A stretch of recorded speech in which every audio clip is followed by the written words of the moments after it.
and God told us to organize and to fund this baptism.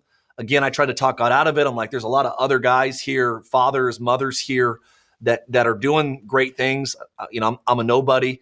And like Moses, God was like, I'm not answering your insecurity question. I just want you to go do this. I'll be with you.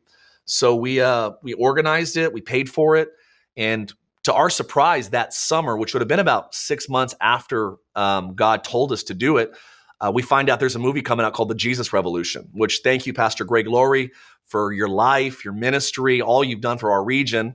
And I just felt like it was God, the sovereignty of God, kind of propping up a hunger for water baptism, specifically at Pirates Cove, basically a year before we did it. So it was kind of a right place, right time, right people scenario. And when Pentecost Sunday hit that following year in 2023, we saw almost 4,200 people get baptized in one day. It took us almost 5 or 6 hours to baptize all those people, and it was just a really special day.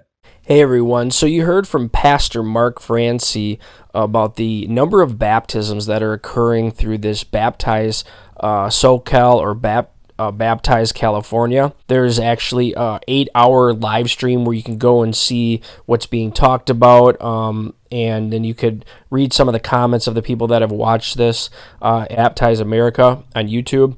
But when we talk about water baptism, we have to be clear that we're not preaching water baptism for salvation. Water baptism happens after someone is saved, after someone is born again, after the change has begun, and we investigate. A lot of pastors ask a person to give their testimony before they get baptized, so that the person understands what they're doing, why they're doing it.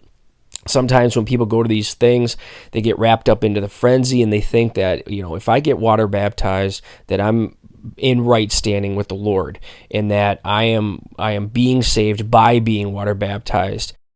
Spurgeon says, quote, "It is true that baptism is in the original commission of all Christ's servants, but it occupies a very secondary place compared with the preaching of the gospel, and was an evil day when the Christian church began to put rites before doctrines, and ceremonies in the place that should be occupied by the gospel itself. Paul therefore says that his main commission was not to baptize, but to preach the gospel.